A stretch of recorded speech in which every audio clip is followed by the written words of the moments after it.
नमस्कार मंडळी, तुमचं स्वागत आहे आणखी एका शॉर्ट व्हिडिओमध्ये। तर आज आपण महाराष्ट्रीयन पद्धतीचा पारंपरिक असा मसाले भात बनवणार आहोत, जो कमीत कमी साहित्यात बनवला जातो आणि तुपाबरोबर खायला खूप छान लागतो। तर त्याआधी आपण टोमॅटो, कांदा वगैरे सर्व काही कट करून घेणार आहोत। तर माझ्या मुलीने पण मला कटिंगमध्ये छान हेल्प केलेली आहे। मुली पटकन मोठ्या होतात आणि आई जे करते ते त्यांना करायचंच असतं। तर आता आपले कटिंग चॉपिंग सर्व झालेले आहे। आता आपण भात बनवायला घेऊ। तर मी कुकर घेतलेला आहे, कुकरमध्ये 2 चमचे तेल ॲड केलेले आहे। तुम्ही तूपही ॲड करू शकता।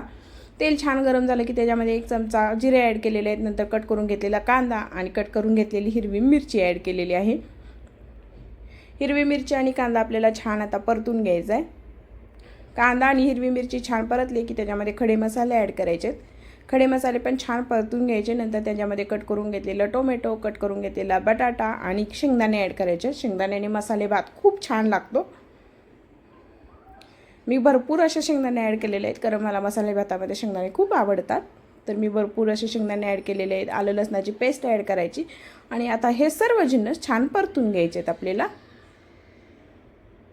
आता हे सर्व जिन्नस मी छान व्यवस्थित एकत्र मिक्स करून घेतलेले आहेत, परतून घेतलेले आहेत। आता ह्याच्यामध्ये कट करून घेतलेली कोथिंबीर ॲड करायची। कोथिंबीरने मसाले भाताचा फ्लेवर अजून छान होतो। तर कोथिंबीर पण छान आता मिक्स करून घेऊया। कोथिंबीर आता आपली छान मिक्स झालेली आहे। आता ह्याच्यामध्ये चवीपुरतं मीठ आणि हळद ॲड करायची। हळद आणि मीठ पण ह्या सर्व जिन्नसमध्ये छान मिक्स करून घ्यायची। हळद आणि मीठ आता छान मिक्स झालेले आहे। आता ह्याच्यामध्ये वॉश करून घेतलेला तांदूळ ॲड करायचा आहे।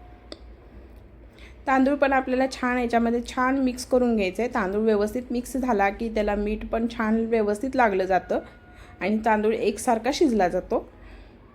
तर तांदूळ पण मी आता छान मिक्स करून घेतलेला आहे। आता ह्याच्यामध्ये 1 चमचा आपल्याला गरम मसाला ॲड करायचा आहे। गरम मसाला पण आपल्याला छान एकत्र मिक्स करून घ्यायचं आहे। आता गरम मसाला आपला छान एकत्र मिक्स झालेला आहे। आता आपण जेवढं तांदूळ घेतलेलं आहे त्याच्या डबल आपल्याला याच्यामध्ये पाणी ॲड करायचं आहे आणि हे मेजरमेंट अगदी बरोबर आहे। तर मी आता गरजेपुरतं ह्याच्यामध्ये पाणी ॲड केलेलं आहे। तांदूळ एकदा छान मिक्स करून घेतला पाण्यामध्ये व्यवस्थित आणि कुकरचं टोपण झाकून घेतलेलं आहे। आता कुकरचं झाकण झाकल्यानंतर त्याला 2 शिट्ट्या येऊ द्यायच्या आहेत, एक हाय फ्लेमवरती आणि एक मीडियम फ्लेमवरती।